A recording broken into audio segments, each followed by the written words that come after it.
Hi guys, I need your help. I am surrounded by yarn and I don't know what to knit next. So I'm gonna need a little bit of help from you guys. So seriously, I'm going to Mexico this weekend for a friend's wedding and I need a project to knit.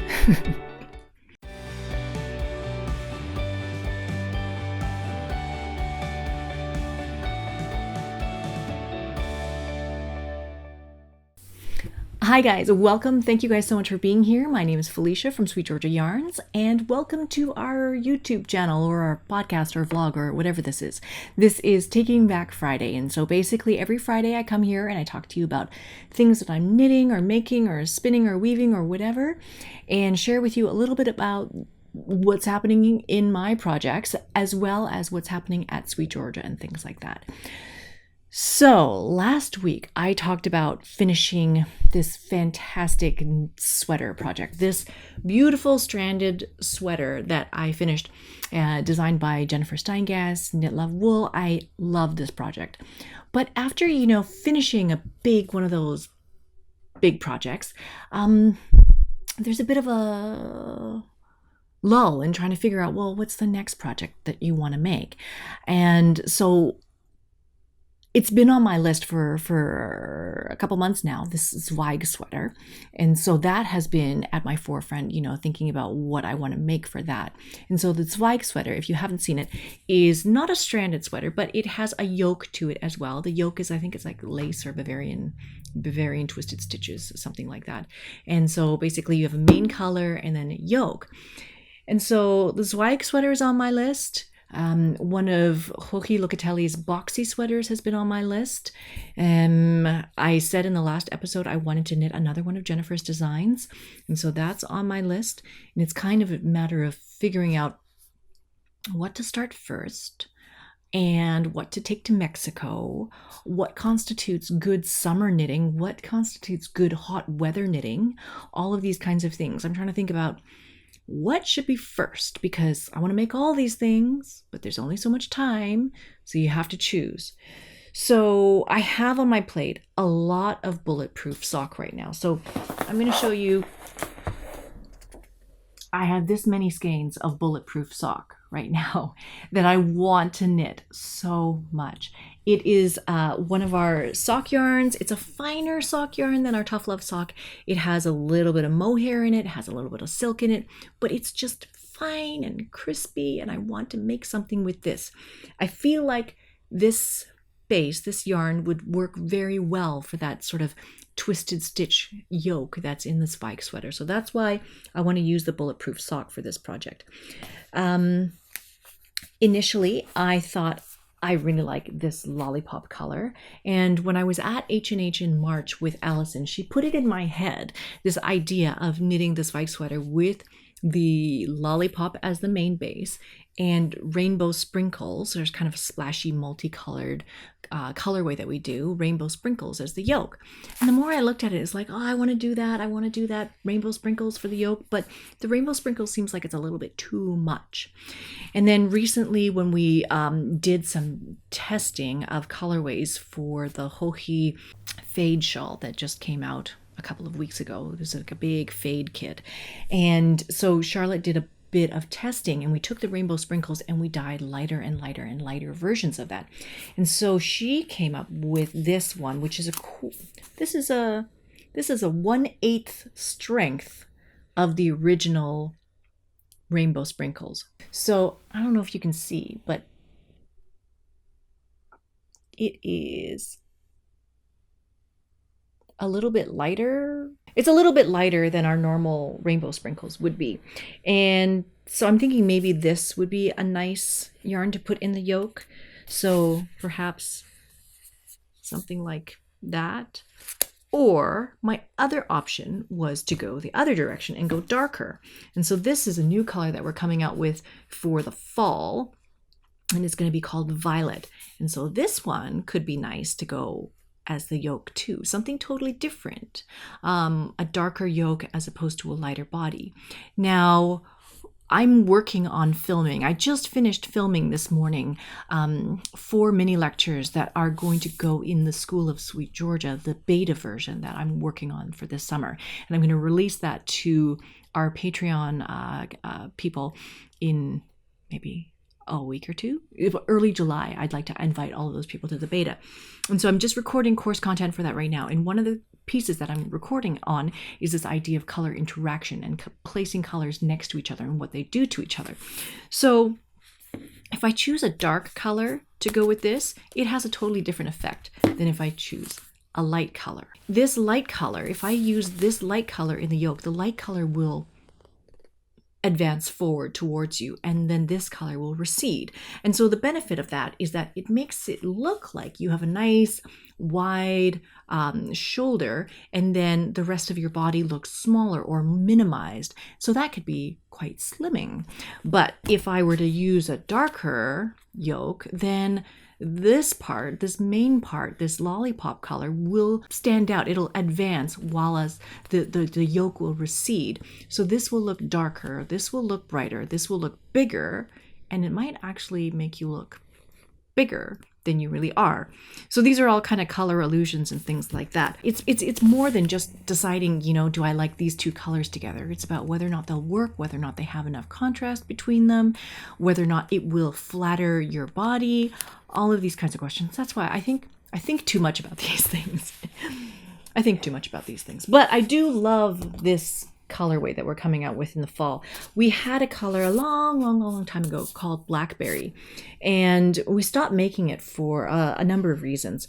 One of the reasons was that one of the component dyes that was in it would constantly cause that red speckle problem where there would be tiny little dots of red dye left over after the dye process. And this is because it's undissolved dye. This particular dye was really difficult to dissolve. And so we just got rid of that particular colorway just to get rid of using that dye.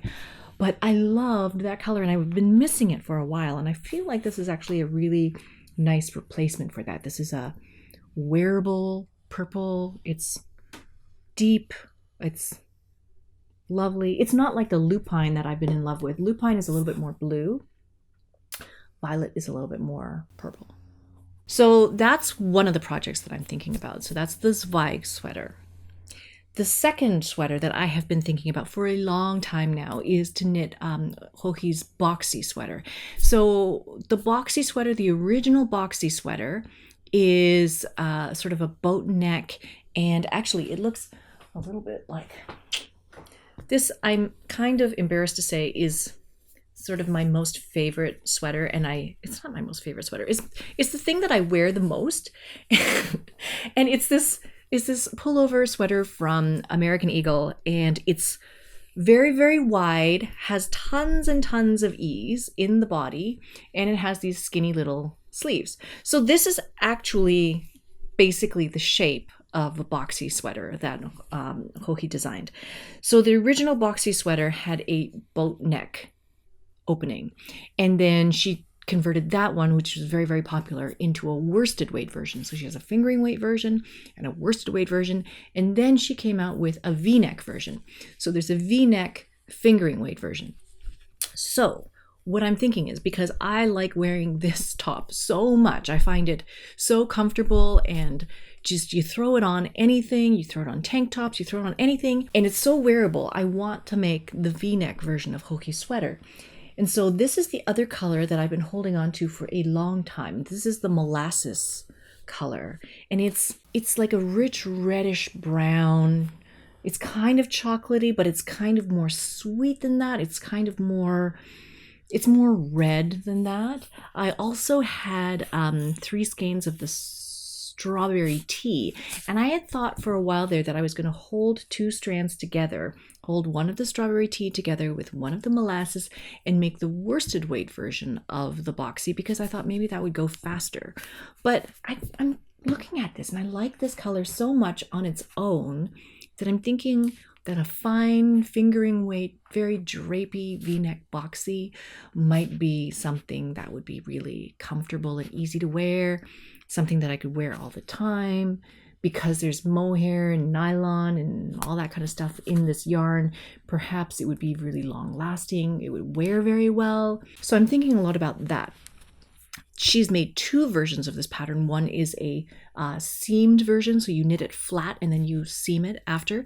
Or she's also written in her instructions a seamless version, so you can just knit this whole thing in the round and just never have to purl. You just knit in the round the whole time in a circle. So that part of it is also very appealing to me. With this last sweater, this Arboreal sweater, I started to knit everything continental because I did find that it was significantly faster to knit all the stockinette with continental, and it felt good too. Like the more you do things, the more adept you get at them and the more comfortable they become. So I found like after several weeks of just doing continental, I felt faster at it. I felt good at it. I felt pretty competent about doing it that way. So I'm kind of looking forward to knitting another project in that same way. So thinking about that one as well. That would be good airplane knitting.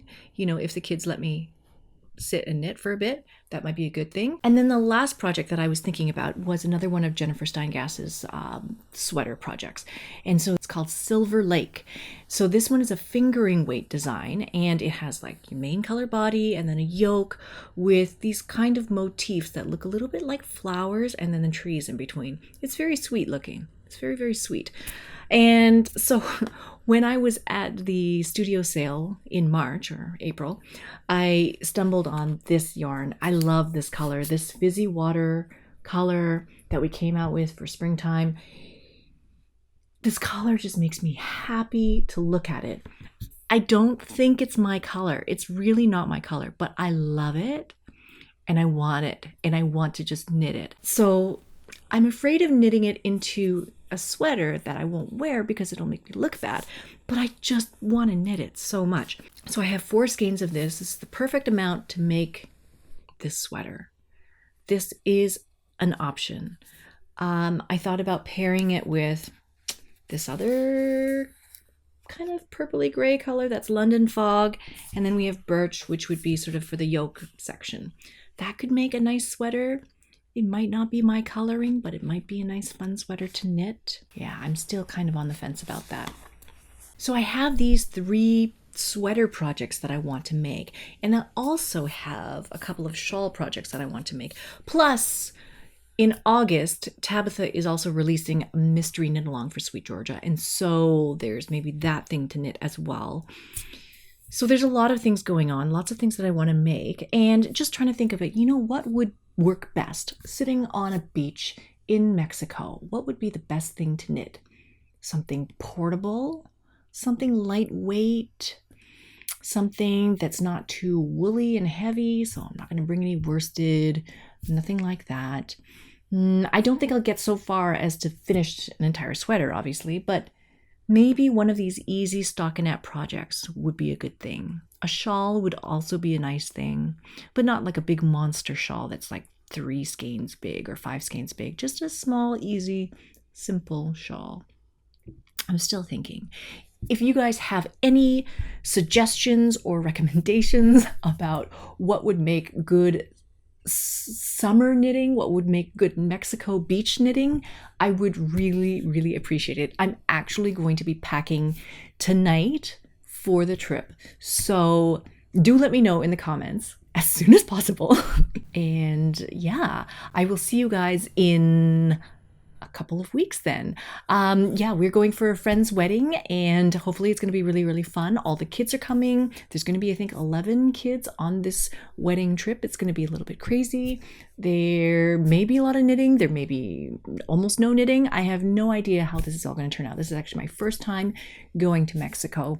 So I'm excited about that part. A little bit nervous also. And yeah, looking forward to having a little bit of rest. Before I go, I have one last thing that I forgot to mention when I was recording this the first time. And that is that this week we announced that the SweetGeorgia Mystery Knit Along shawl is going to happen again this year. Last year was our first time doing this Mystery Knit Along, and this year we're going to do another one. And it's going to start August the 28th, and it's going to run all the way until September 25th. So it's about 4 weeks long. And we are right now doing a pre-order for the color sets that we've created. So basically this is a 3-color shawl. It's a 3-skein shawl. And we've put together 9 different color palettes or yarn sets that you could pre-order, or you could select your own. You know, you could put together whatever colors you have, whatever yarns you have available. But we tried to make it easy for you guys and put together a couple of different color combinations. And those are available for you guys to pre-order now on our website. They already have a discount attached to them. So basically it's 11% or 10 or 11% off buying all of those yarns together. So 3 skeins of yarn. And the way that Tabitha has designed this, so Tabitha Hedrick, our design director, she has designed this shawl for us. It's a mystery to everyone. It's a mystery to me. I don't even know what this is going to look like. I just know that it's 3 colors. One is a dark color, one is a light color, and one is kind of like a splashy in the middle color. There are also a number of color sets that are all semi-solid, and they are sort of a light, medium, and dark color. But in any case, if you have 3 colors that are slightly different, it should work. And so the pattern is available for you to purchase already on Ravelry so that you can join in with the mystery knit along and get all the clues as they come out. And the yarn, if you order it now, we are going to ship to you guys so that it will arrive before the start of the knit along. Yeah, so we're going to be shipping to international customers mid-July and then to customers in the US and Canada at the beginning of August, and everybody should receive your yarn before we start the cast on for week 1 of this mystery knit along. So I hope that you guys will join us. I hope you guys had fun last year.